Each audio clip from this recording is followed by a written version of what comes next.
దేవుని బిడ్డలారా,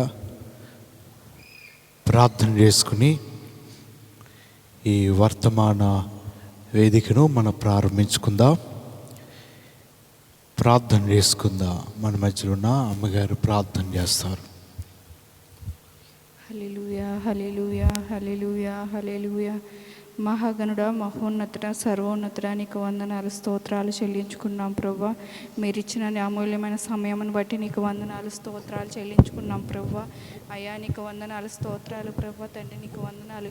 ఈ లైవ్ తండ్రి వాక్యాన్ని ఎంతమంది వీక్షిస్తున్నారో ప్రభువా, ఆ ప్రజలతో మీరు మాట్లాడండి. ఎటువంటి వర్తమానం ప్రభువా వారికి కావాలో ప్రభువా, వారి ఆత్మీయ ఆహారాన్ని ప్రభువా మీరు భుజించండి. అయ్యా నీకు వందనాలు, స్తోత్రాలు చెల్లించుకున్నాం ప్రభువా. ఎవరైతే ప్రభువా నిరాశలో ఉన్నారో ప్రభువా వారిని మీరు దర్శించండి. ఎవరైతే ఆదరణ లేక ఉన్నారో ప్రభువా వారిని మీరు ఆదరించండి. అయ్యా నీకు వందనాలు, స్తోత్రాలు. నిలవబడుచున్న నీ దాసుని మీరు మరుగుపరుచుకునండి అయ్యా. ఏడంతల శక్తితో మీరు నింపండి అయ్యా. నీకు వందనాలు, స్తోత్రాలు చెల్లించుకున్నాం ప్రభువా. నీ సిలువ చాటున ప్రభు మీరు మరుగుపరుచుకొని ప్రభువా అయ్యా, ఎవరికి ప్రభు ఎటువంటి వర్తమానం అయితే ఎవరికి ఆత్మీయ ఆహారం అయితే కావాలో ప్రభు తండ్రి అట్టి ఆత్మీయ ఆహారాన్ని మీరు దయచేయండి అయ్యా. నీకు వందనాలు, స్తోత్రాలు చెల్లించుకున్నాం అయ్యా. నీకు వందనాలు. ఎవరైతే బాధలతో, కష్టాలతో, ఇరుకులతో, ఇబ్బందులతో ఉన్నారో ప్రభు వారిని మీరు ఆదరించండి. ప్రతి ఒక్కరితో ప్రభు మీరు సూటిగా, స్పష్టంగా, తేటగా మీరు మాట్లాడండి. అన్ని విషయాలు మీరు సహాయం చేయండి. ఎవరైతే ప్రభు ఈ వాక్యాన్ని వీక్షిస్తున్నారో ప్రభు అటు వారికి గొప్ప దీవెన, ఆశీర్వాదాలతో మీరు నింపమని యేసుక్రీస్తు పరిశుద్ధ నామమున అడిగి వేడుకున్నాం మా ప్రియ పరలోక తండ్రి. ఆమేన్. హల్లెలూయా. దేవుడి నామానికి మహిమ కలుగును గాక. ఈ వాక్యాన్ని వీక్షిస్తున్న దేవుని బిడ్డలైన మీ అందరికీ మన ప్రభువున రక్షకుడైన యేసుక్రీస్తు వారి నామంలో మీ అందరికీ నా వందనాలు చెల్లిస్తున్నాను. దేవుని కృపను బట్టి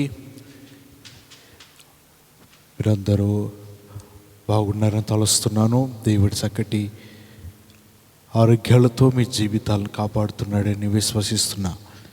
మంచిది. ఈ వారం కొద్దిసేపు దేవుని మాటలు మనం నేర్చుకోబోతున్నాం. దేవుడు మాట్లాడటానికి ఆయన ఇష్టపడుతున్నాడు. కాబట్టి అందరి మీ దగ్గర ఉన్న పరిశుద్ధ గ్రంథాలు తెరిచినట్లయితే పరిశుద్ధ గ్రంథంలోంచి కొరింథీయుల సంఘానికి రాసిన మొదటి పత్రిక 10వ అధ్యాయం 12వ వచనాన్ని చదువుకుందాం. కొరింథీయుల సంఘానికి రాసిన మొదటి పత్రిక 10వ అధ్యాయం 12వ వచనాన్ని చదువుకుందాం. తాను నిలుచుచున్నానని తలంచుకున్నవాడు పడకుండునట్లు జాగ్రత్తగా చూచుకొనవలెను. ఇక్కడ పౌలు కొరింథీలో ఉన్న సంఘానికి ఒక విలువైన మాట రాస్తున్నాడు. ఏమనంటే, కొరింథీలో ఉన్న సంఘ విశ్వాసులారా, సహోదరులారా, మీరందరికీ నేను ఈ మాటలు రాస్తూ ఉన్నా. ఏంటిదంటే, మీరు నిలుచుచున్నారని మీరు తలంచుచున్నారు, కానీ పడిపోకుండా మీరు జాగ్రత్తగా చూసుకోవాలి. పడిపోకుండా మీ జీవితాలు కాపాడుకోవాలి. ఎందుకంటే కొన్నిసార్లు మనం దేవుళ్ళలో నిలబడుతున్నట్లు ఉంటాం, కొన్నిసార్లు దేవుళ్ళలో బలంగా సాగుతున్నట్లు ఉంటాం, కొన్నిసార్లు దేవుని సన్నిధిలో ఉన్నప్పుడు మన జీవితాలు ప్రార్థనలో ఎక్కువగా ముందుకు వెళుతూ ఉంటాం. పౌలు చెప్తున్నాడు ఏంటంటే, మీ జీవితాలు పడిపోకుండా చూసుకోండి. మన జీవితాలు ఎప్పుడైతే దేవుని సన్నిధిలో నిలబడతాయో అప్పుడే జీవితాలు కాపాడబడుతూ ఉంటాయి. అప్పుడే మన దేవుని సన్నిధిలో నిలబడుతున్నట్లు కనబడుతుంటుంది. ఎందుకు తెలుసా? ఈరోజు మన అంశం ఏంటంటే, మనం ఎటువైపు చూస్తున్నాం. మొదటిగా పౌలు చెప్తున్నట్లు మన జీవితాల వైపు మనం చూసుకోవాలి. మొదటిగా, నా జీవితాలు ఆత్మీయతలో ఎదుగుతున్నానా, దిగజారిపోతున్నానా?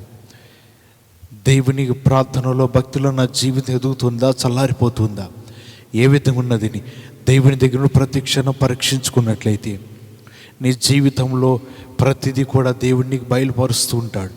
నీవు పడిపోకుండా దేవుడు నేను కాపాడుతూ ఉంటాడు. నీ జీవితం జారిపోకుండా దేవుడు రక్షిస్తూ ఉంటాడు.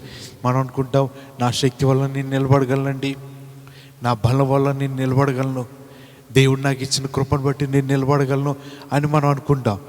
పౌలు అంటారు, మీరు అలాగే తలంచుకోవచ్చు, కానీ మీ జీవితాలు దేవునిలో స్థిరంగా నిలబడాలంటే ఏం చేయాలో తెలుసా? నీవు దేవుని సన్నిధిలో ఉన్నప్పుడు నీ జీవితాన్ని, నీ బ్రతుకును జాగ్రత్తగా చూసుకున్నట్లయితే నువ్వు దేవుని సన్నిధిలో నిలబడగలుగుతుంటావు. ఎందుకంటే ఆయన సన్నిధిలో నిలబడాలంటే శోధనలన్నీ దాటుకుంటూ వస్తూ ఉంటాం, శ్రమలు దాటుకుంటూ వస్తూ ఉంటాం, అవమానాలు దాటుకుంటూ వస్తూ ఉంటాం, నిందలు దాటుకుంటూ వస్తూ ఉంటాం, అనేక ఇబ్బందులు దాటుకుంటూ వస్తూ ఉంటాం, శోధనలన్నిటి దాటుకుంటూ వస్తూ ఉంటాం. అన్నిటిని దాటుకుంటూ వాటన్నిటిని జయించి దేవుని సన్నిధిలో నిలబడుతుంటాం. మంచిదే. కానీ నీ జీవితం పడిపోకోకుండా, నీ జీవితము జారిపోకోకుండా జాగ్రత్తగా చూసుకోవాలని పౌలు చెప్తున్నాడు. కొరింథీయుల సంఘంలో చెప్తున్నారు. వారు అనుకోవచ్చు, మాకుగా మేము నిలబడుతున్నాం, మా జీవితాలు మేము కాపాడుకుంటున్నాం, మా జీవితాలు మేము రక్షించుకుంటున్నాం. కానీ ఒక మాట చెప్తున్నాను, మీ జీవితాలు నిలబడవచ్చు. నీవు పడిపోకుండా నీ జీవితాన్ని కాపాడుకుంటున్నావా? నీ జీవితాన్ని నువ్వు రక్షించుకుంటున్నావా? ఎప్పుడైతే మన జీవితాలు పడిపోకుండా మనం కాపాడుకుంటామో, జాగ్రత్తగా రక్షించుకుంటామో, మన జీవితాలు విలువైనవి, శ్రేష్టమైనవి ఉంటాయి. పౌలు ఈ మాట చెప్తున్నాడంటే మీరు మీ జీవితాలు చూసుకొనుడి అని చెప్పట్లా, జాగ్రత్తగా చూసుకోవాలి. మన జీవితాలు ఏది కూడా పాడవకూడదు, మన దేవుని దగ్గర నుంచి జారిపోకూడదు, దేవుని దగ్గర నుంచి వెళ్ళిపోకూడదు. ఒక్కసారి మన జీవితం లోకంలో పడిపోయామంటే మరలా తిరిగి మనం లేవటానికి చాలా సమయం పడుతుంది. అందుకని ఒక్కసారి మనం నిలబడ్డామంటే మరలా వెనక్కి తిరిగి చూడకూడదు, మళ్ళీ వెనక్కి తిరిగి పడిపోకూడదు. ఇక మన జీవితాలు జాగ్రత్తగా చూసుకోవాలని బైబిల్ గ్రంథం చెప్పబడుతుంది. ఎందుకంటే దేవుడు మన జీవితాలని నిలబెడుతూ ఉంటాడు. నిలబెట్టినప్పుడు మన కొన్నిసార్లు మన జీవితాలు చూసుకోక ఈ లోకం వైపు, లోక ఆశల వైపు, లేకపోతే లోక కోరికల వైపు, తలంపుల వైపు, ఈ లోక అందం వైపు, సౌందర్యం వైపు మనం చూస్తూ ఉంటాం. దేవుడు లోతు కుటుంబంలో ప్రేమ కలిగి ఉన్నాడు. అందుకే వారి కుటుంబాన్ని దేవుడు తీసుకొచ్చాడు బయటికి. లోతు శ్రమంలో ఉన్నాడు, పాపుల మధ్యన ఉన్నాడు. ఒక నీతిమంతుని ప్రార్థన దేవుడు ఆలకించాడు. వెంటనే లోతు తన కుటుంబాన్ని బయటికి తీసుకొచ్చి దేవుడు అక్కడ నిలబెట్టాడు. మీరు నిలబడండి, మీ జీవితాలు జాగ్రత్తగా చూసుకోండి, మీకు కనబడుతున్న, ఎదురుగా కనబడుతున్న ఆ గ్రామంలోకి మీరు వెళ్ళండి, దేవుడు మీకు తోడుగా ఉండబోతున్నాడు అని ఎప్పుడైతే చెప్పాడో ఆ మాటలు బట్టి లోతు తన కుటుంబాన్ని దేవుడు సురక్షిత ప్రాంతాలను నడిపించాడు అని చెప్పాడు. మీరు కనబడుతున్న ప్రదేశం వైపు వెళ్ళండి, కానీ వెనక తిరిగి చూడవద్దు. లోతు భార్య వెనక తిరిగి చూసింది, మరలా తిరిగి మరలా ముందుకు చూడలేకపోయింది, ఉప్పు స్తంభం అయిపోయింది. దేవుడు వారి జీవితాన్ని నిలబెట్టాడు. నీతిమంతుడైన అబ్రహాము ప్రార్థన ఆలకించి వారిని నశించిపోతున్న వారిలోంచి తీసుకొచ్చాడు. ఉగ్రతలోంచి దేవుడు వారిని బయటకు తీసుకొచ్చాడు. కానీ వారి జీవితాలు నిలబడలా, అంటే వారి జీవితాలు జాగ్రత్తగా పడిపోకుండా చూసుకోలేదు, వారి జీవితాలు జారిపోకుండా చూసుకోలే, వారు పాపం వైపు చూడకుండా వారి జీవితాలు కాపాడుకోలేకపోయింది. లోతు భార్య తన జీవితం వెనక్కి తిరిగి అసలు ఏం జరుగుతుంది, దేవుని ఉగ్రత ఎలాగున్నది, దేవుని కోపం ఎలాగున్నది ఒకసారి చూద్దామని చెప్పి వెనక్కి తిరిగింది, మళ్ళా ముందుకు తిరగలేకపోయింది. కొన్నిసార్లు దేవుడు మన జీవితాన్ని నిలబెడతాడు, కానీ పడకుండా నువ్వు కాపాడుకోగలుగుతున్నావా? నీ జీవితాలను రక్షించుకోగలుగుతున్నావా? మన జీవితాలను దేవుని సన్నిధిలో ఉన్నప్పుడు కృంగిపోకుండా, అపవాది చేతులు వెళ్ళిపోకోకుండా, మన జీవితం లోకం చేతుల్లో వెళ్ళకోకుండా కాపాడుకోబడుకోవాలి.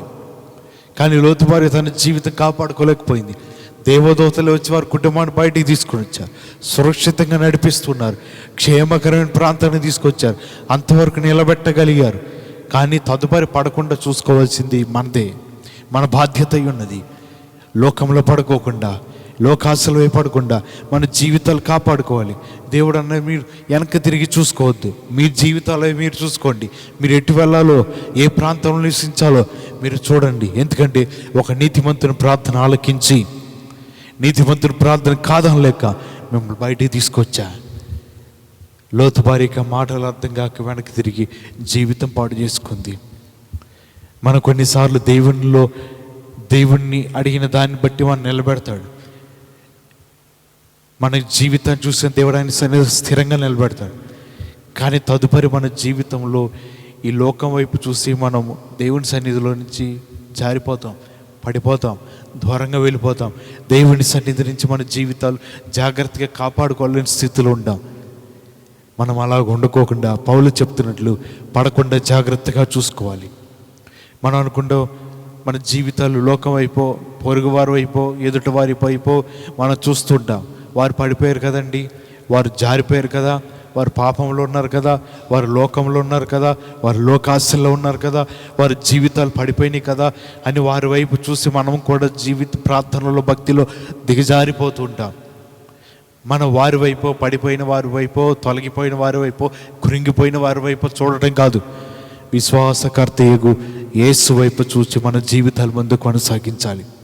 ఆయన వైపు చూసి మన పరుగు పందెం కొనసాగించాలి. ఎందుకంటే యేసు నా వల్లే జీవించండి అని ఒక మార్గాన్ని చూపించి వెళ్ళాడు. ఆ మార్గంలో వెళ్ళాలి. కానీ అటువైపు, ఇటువైపు, లోకం వైపు, అందరి వైపు మన జీవితాలు చూసి వారి వల్లే మన జీవితాలు పాడు చేసుకుని వారు నడిచే తప్పలేదు, మేము నడిచే తప్ప, వారి లోకంలో తిరిగితే తప్పలేదు, మా జీవితాలు తిరిగితే తప్ప అని కొన్నిసార్లు అనుకుంటాం. నీ జీవితాలు వారితో వీరితో పోల్చుకోవద్దు. నీకోసం ప్రాణం పెట్టాడు చూసావా, యేసు వైపు చూచి ఆయనతో నీ జీవితాన్ని పోల్చుకుంటే చాలు. నీవు ఇక నీ పడిపోవు. నీ జీవితాలు స్థిరంగా దేవుడు ఆయన సన్నిధిలో నిలబెడుతూ ఉంటాడు, నీ బ్రతుకులు నిలబెడుతుంటాడు. మనం కొన్నిసార్లు వారి వైపు, ఈ వైపు చూసి పడిపోతుంటా.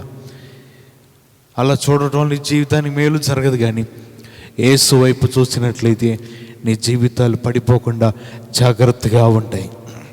మనం కొన్నిసార్లు లోకంలో వ్యర్థమైన వాటి వైపు చూస్తుంటాం. లేకపోతే లోకంలో మనం కొన్నిసార్లు ఎవరైనా మనకి కీడు తలపెట్టినా, ఎవరైనా మనకి అపకారం చేసినా తిరిగి మరల వారికి అదే కీడు చేయాలని చూస్తుంటాం, అదే హాని చేయాలని చూస్తుంటాం, వారిని గాయపరచాలని కొన్నిసార్లు చూస్తుంటాం. అలాంటి మన జీవితాలు ఎన్నడూ ఉండకూడదు. ఎదుటివారిని కీడు చేశారా, దాన్ని విడిచిపెట్టే. కొన్నిసార్లు మనం అనుకుంటాం, ఎదుటివారు కీడు చేస్తే నేను కీడు చేయాలి. ఆ సమయం ఎప్పుడు వస్తుంది, ఆ కాలం ఎప్పుడు వస్తుంది, ఆ గడి ఎప్పుడు వస్తుంది, మనం దానికోసం చూస్తూనే ఉంటాం. కానీ దేవుని వైపు చూడటం మానేస్తూ ఉంటాం. యోధా యేసును పట్టుకోవడానికని 30 వెండి నాణేలకు ఒప్పుకొని యేసు వెంట తిరుగుతున్నాడు.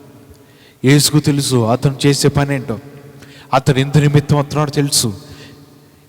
యేసు ఎక్కడ దొరుకుతాడో పట్టుకుందాం, ప్రధాన యాజకుడికి అప్పచెప్దాం, యేసును పట్టుకుని బండ్రోతులకు అప్పచెప్దాం. 30 వెండి నాణాలకు యేసుని పట్టిస్తానని ఒప్పుకున్నాడు. అప్పటి నుంచి యేసు కోసం చూస్తున్నాడు. యేసు ఎక్కడ ఒంటరిగా దొరుకుతాడో చూస్తున్నాడు. యేసు అతన్ని చూసి, అయ్యా నా చెలికాడా, రా, నువ్వు చేయాలనుకున్న పని చెయ్యి. ఎందుకంటే నువ్వు ఎంతో కాలం నుంచి, కొద్ది రోజుల నుంచి నన్ను పట్టుకోవడానికి తిరుగుతున్నావు. నన్ను పట్టుకోమని యేసు తన జీవితాన్ని యోధాకి అప్పగిస్తున్నాడు. నేను నీ ఎదురుగానే ఉన్నా కదే, పట్టుకో. ప్రతిదినం మీతోనే తిరుగుతున్నా, ప్రతిదినం ఈ మధ్యనే ఉంటున్నా. యోధా యేసును పట్టుకోవడానికి చూస్తున్నాడు. ఒక నీతిమంతుని పట్టుకోవడానికి అతడు చూస్తున్నాడు. యేసు భయపడలా. అతడు కీడు చేయాలనుకున్నాడు. కానీ యేసు అనుకున్నాడు, ఇది కీడు కాదు, కానీ ప్రజల పాప క్షమాపణ కోసం దేవుడు నన్ను ఎన్నుకుని ఉన్నాడు. ప్రజల కోసం ప్రాణం పెట్టవలసి వచ్చింది కాబట్టి దేవుడు నన్ను ఎన్నుకున్నాడని ధైర్యం కలిగి ఈ యోధా జీవిస్తూ ఉన్నాడు. యేసు ప్రభువారు కూడా ఆయన తన జీవితంలో ముందు కొనసాగుతున్నాడు. ఏమనంటే, యోధా కీడు చేయవచ్చు, కానీ దేవుడు ఏమీ మాట్లాడలా. నా జీవితం ఇదిగో అయ్యా, రా, నువ్వు నన్ను అప్పగించాలనుకుంటున్నావు కదా. వారందరూ వచ్చి ఆయనను పట్టుకున్నారు. మన జీవితంలో కొన్నిసార్లు ఎదుటివారి కీడు చేయాలనుకుంటాం. కీడు చేసినా నీవు మాత్రం తిరిగి కీడు చేయవద్దు. అలా చేయటానికి కూడా నువ్వు చూడవద్దు. నువ్వు చూడవలసి ఏంటంటే, నీ జీవితాన్ని పడిపోకుండా చూసుకో, నీ బ్రతుకును పడిపోకుండా చూసుకో. నీ జీవితాన్ని కాపాడుకుంటే చాలు. దేవుని దగ్గర మన జీవితాలు ధైర్యంగా నిలబడుతుండే. ఆయన మన జీవితాలను చూసినప్పుడు వీరు పడిపోకుండా వీరు కొనసాగుతున్నారని యేసు ప్రభువారు మనందరి గురించి గొప్ప సాక్ష్యం పలుకుతుంటాడు. కొన్ని సందర్భాలు మనం లోకంలో వ్యర్థమైన వాటిని చూస్తూ ఉంటాం. కొన్ని సందర్భాలు ఈ లోకంలో ఉన్నప్పుడు మనకు నచ్చనివి మనం చూస్తుంటాం, దేవునికి ఇష్టం లేనివి చూస్తుంటాం. ఈ లోకంలో మన జీవితంలో లోకమంతా మనకే కావాలన్నట్లు కొన్నిసార్లు చూస్తుంటాం. కానీ మనం చూడవలసింది దేవుని వైపు చూడాలి. ఎందుకు తెలుసా? దావీదు ఉన్నాడు. యుద్ధాలు జరుగుతున్న సమయంలో యుద్ధ సమాచారం గురించి తెలుసుకోవటమో, లేకపోతే మేడ మీదకి వెళ్ళి ప్రార్థన చేసుకోవటమో చేయకుండా ఆయన మేడ మీదకి వెళ్ళాడు. అంతవరకు బాగానే ఉంది. ఎందుకంటే పాత నిబంధన గ్రంథంలో వారు మేడ మీదకి వెళ్ళటం, దేవుడి దగ్గర ప్రార్థన చేసుకోవటం, దేవుని దగ్గర అడగటం వారు ఆనవాయితీ అంట. దావీదైతే వెళ్ళాడు, కానీ ఆయన పాపాన్ని చూస్తున్నాడు, దేవునికి హేయకరమైన పని చూస్తున్నాడు, ప్రజలు అందరూ కూడా ద్వేషించే పని చేస్తున్నాడు. దావీదు తన జీవితంలో చూడకూడదని చూస్తున్నాడు. అతని జీవితం పాడైపోయింది. యుద్ధాలు జరుగుతున్న సమయంలో ఎలా యుద్ధాలు జరుగుతున్నాయి, సైనికులు ఎలా ఉన్నారు, ఏంటి సమాచారం తెలుసుకోవలసిన దావీదు తన జీవితంలో ఏవైతే చూడకూడదో వాటిని చూస్తున్నాడు. జీవితం పాడు చేసుకున్నాడు, కుటుంబాన్ని పాడు చేసుకుంటున్నాడు. పుట్టిన బిడ్డ మరణాన్ని వరకు వెళ్ళవలసి వచ్చింది. కొన్నిసార్లు మనం చూసే విధానంలో కూడా జాగ్రత్తగా ఉండాలి.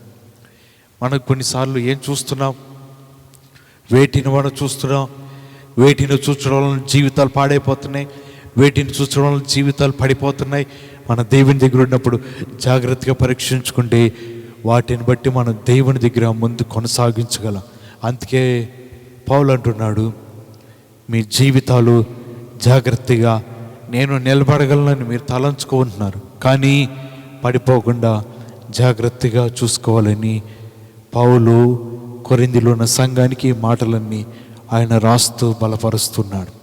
కాబట్టి మనం నిలబడగలం, కానీ పడిపోకుండా చూసుకోవాలి. మన జీవితాలు దేవుళ్ళు కొనసాగించగలం, పడిపోకుండా చూసుకోవాలి. ఆనొక సమయంలో అంట ముక్కుకి కళ్ళకి గొడవ వచ్చింది. ఎందుకంటే చాలామంది కళ్ళజోడు పెట్టినప్పుడు ముక్కు మీద పెడతారు, కానీ గుడ్డితనం కళ్ళకు వస్తే కళ్ళజోడు ముక్కు మీద పెడుతూ ఉంటారు. ముక్కు కోపం వచ్చింది, నీకు కనపడిపోతే కళ్ళజోడు నా మీద పెడతావు ఎందుకు, నీకు అసలు బుద్ధి జ్ఞానం ఉందా, నేను మొయ్యలేక నేను చచ్చిపోతున్నా, కనపడింది నీకు బరువేమో నాకు, ఇది పద్ధతి కలర్ రెండు గొడవ పడ్డాయి. సర్లే అని చెప్పి కళ్ళు ఏమని అంటే, ఇక నేను కళ్ళజోడు పెట్టను, నిన్ను ఇబ్బంది పెట్టను, ఇక కళ్ళజోడు తీసి పక్కన పెట్టాను. ఎందుకంటే నీ మీద నేను ఆధారపడుతున్నాను అనుకుంటున్నావు కదా, నేను ఇక నీ మీద ఆధారపడను అని రెండు ఒక మాటకు వచ్చినాయి. ఇక కళ్ళజోడు తీసి పక్కన పెట్టి ముక్కు కూడా ప్రశాంతంగా ఉండేది. ఎందుకంటే దానికి ఇక్కడ బరువు లేదు, ఇక్కడ బరువు ఉంటుంది, ఇటు నొక్కుపోద్ది ఇటు నొక్కుపోద్ది. ఇవన్నీ పడలేక ముక్కు గొడవ పెట్టుకుంది, కళ్ళు కాంప్రమైజ్ అయినాయి, వద్దులే అని. ఒకనొక సమయం అర్ధరాత్రి కాల సమయంలో కళ్ళజోడు తీయగానే, అర్ధరాత్రి కాల సమయంలో ఆయన గుడ్డోడు అని కనపడక ఏదో బయటికి వెళ్ళాల్సిన పని వచ్చింది, బయటికి వెళుతూ ఉన్నాడు. ఎదురుగా గోడ వచ్చింది, గోడ గుద్దుకోగానే ఫస్ట్ ఈ మొహం మీద ఉన్న అవయవాలన్నింటిలో గల ముఖ్య ముందలు గోడ గుద్దుకుంటుంది. ఈ గోడ గుద్దుకోగానే ముక్కు అబ్బో అని సౌండ్ చేసింది. ఎందుకంటే కళ్ళకి ఏమో లోపల ఉంటాయి, మూతికి కూడా ఏమవుతుంది, ముక్కే బారుగుంటుంది కాబట్టి గుద్దుకోగానే ముక్కు పగిలింది. తర్వాత ముక్కు అంటుంది, సర్లే పెట్టమ్మా కళ్ళజోడు, నీకే నువ్వు బాగానే ఉన్నావు, నీకు కనపడపోయినా సరే బాగానే ఉన్నావు, దెబ్బలు తినేది నీకు, సితికిపోయేది ముక్కు నాకు, నీకే ఉందిలే అని చెప్పి కాంప్రమైజ్ అయ్యింది. అప్పుడు మరలా కళ్ళజోడు పెట్టుకోవటం కొనసాగింది. కొన్నిసార్లు మన జీవితంలో నేను నిలబడగలను, నా జీవితాన్ని నేను నిలబెట్టుకోగలను, తలంచుకుంటాం, కానీ పడిపోకుండా చూసుకోవాలి. ముక్కు అనుకుంది నేను నిలబడగలను, నాకు తెలుసు అన్నీ అనుకుంది, కానీ తర్వాత ముక్కు చితికిన తర్వాత తెలిసింది, ఓహో ఇది నేను నిలబడలేను, నా జీవితం పట్టకపోతే నాకు ఎన్ని గాయాలు అవుతాయని అప్పుడు అర్థమైంది. మన జీవితంలో కొన్నిసార్లు నిలబడగలను తలంచడం తప్పు కాదు, పడకోకుండా చూసుకోవటమే మన జీవితానికి ధర్మం అయి ఉన్నది. అటువంటి జీవితం కలిగి మన దేవునిలో మనం కొనసాగుతూ ఉండాలి. ఎందుకంటే యేసు ప్రభు వారు వైపు ఒక దొంగ చూశాడంట, చూసి అంటున్నాడు, అయ్యా మరి నీ రాజ్యంలో నన్ను కూడా జ్ఞాపకం చేసుకుంటావా అని మాట్లాడుతున్నప్పుడు యేసు అన్నాడు, తప్పకుండా నేను జ్ఞాపకం చేసుకుంటాను. లూకా సువార్త 23వ అధ్యాయం 42వ వచనం. లూకా సువార్త 23వ అధ్యాయం 42వ వచనం. ఆయనను చూచి యేసు నీవు నీ రాజ్యంలోనికి వచ్చినప్పుడు నన్ను జ్ఞాపకము చేసుకొని మనను. ఈయన ఎవరి వైపు చూశారంటే యేసు వైపు చూచాడు ఈ దొంగ. ఆయన అంటున్నాడు, అయ్యా నేనైతే దొంగనే, నేను నేరస్తున్నే, నాకు ఈ సిలువ వేయబడటం అది సంభవమే కాదు, కానీ నీ జీవితంలో ఏ పాపం చేయలా, ఏ నేరం చేయలా, ఏ అతిక్రమం చేయలా, ఏ తప్పులు చేయలా, కానీ నువ్వు సిలువ వేయబడ్డావు. ప్రభు ఒక్క కోరిక ఉంది, ఏంటిదని చెప్పు. ఆయన వైపు చూచి అంటున్నాడు, అయ్యా నీవు పరలోక రాజ్యం వెళ్ళినప్పుడు ఒకసారి నన్ను కూడా జ్ఞాపకం చేసుకో, నేను కూడా నీ రాజ్యంలో ఉన్నాను ఆలోచన అయ్యా. ఎందుకంటే నేను ఒప్పుకుంటున్నా, నేను పాపినే, నేను దొంగనే, కానీ నీలో ఏ పాపం లేదు. యేసు అంటున్నాడు ఆ వాడితో, నేడు నీవు నాతో కూడా పరదేశంలో ఉండు అని ఈ మాట చెప్పాడు.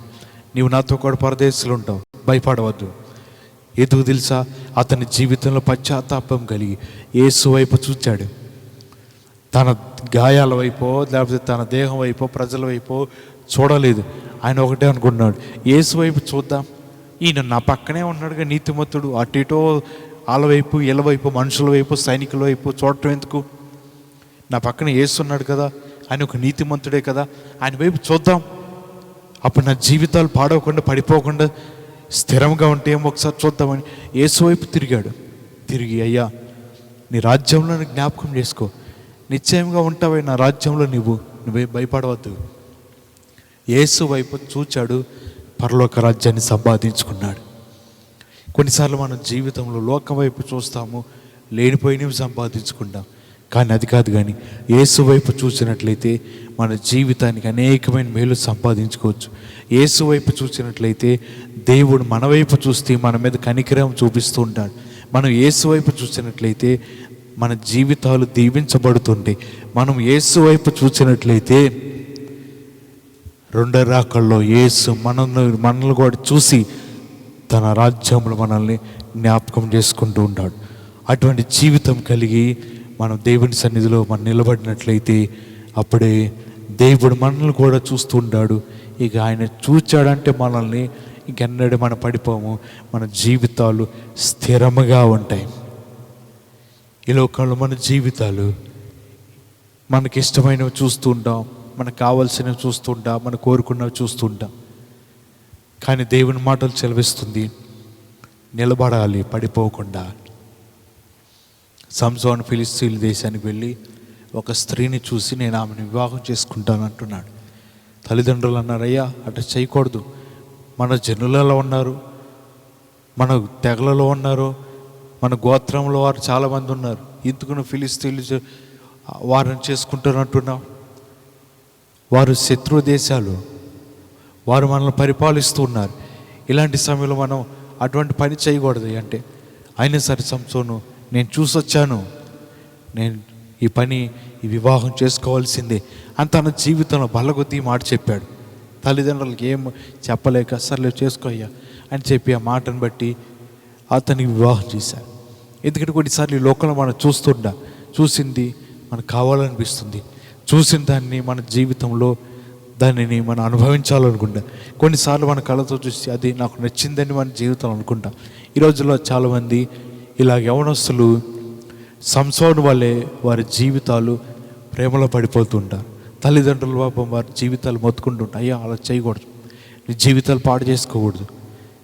గుణవతైన స్త్రీని, కుటుంబాన్ని జాగ్రత్తగా కాపాడుకుని కట్టుకునే స్త్రీని తీసుకొస్తా ఉంటే వారు నా కళ్ళతో చూడంట, నేను నా కళ్ళతో చూశాను, మీరు కూడా నా కళ్ళతో చూడండి.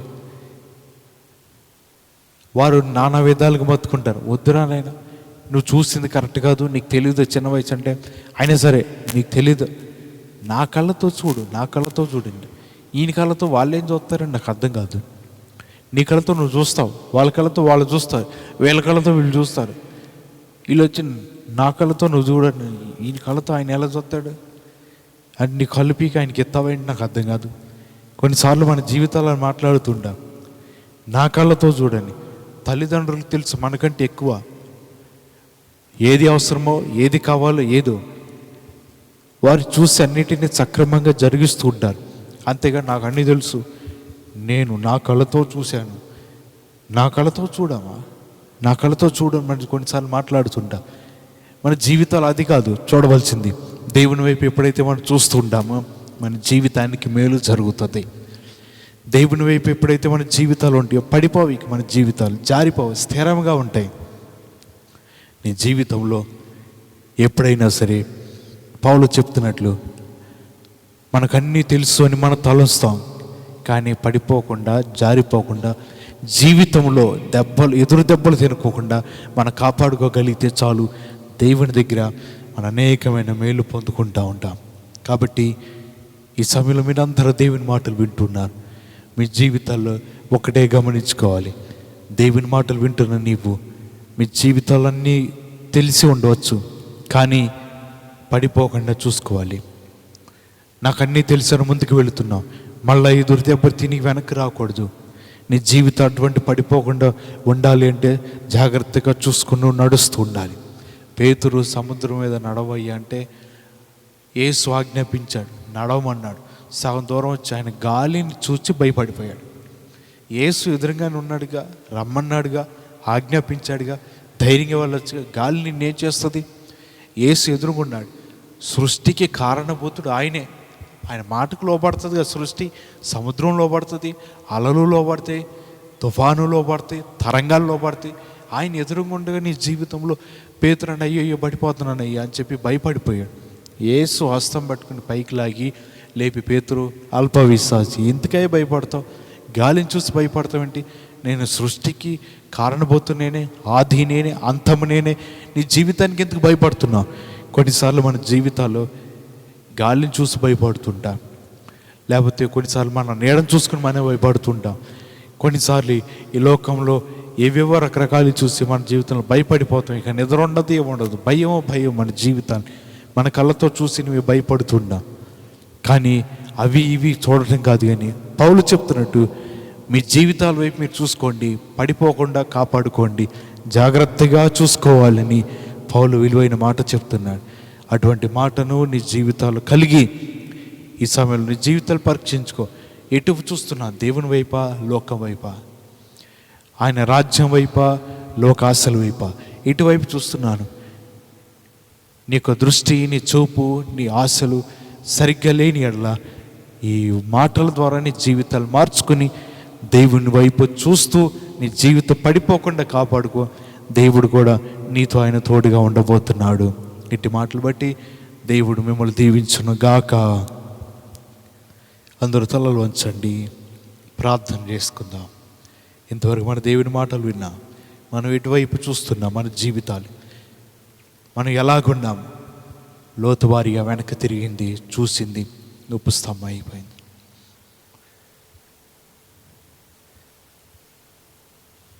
దొంగ యేసు వైపు చూచాడు, పరదేశంలో ఉంటావయ్యా అని చెప్పి గొప్ప మాట ఆయన విన్నాడు.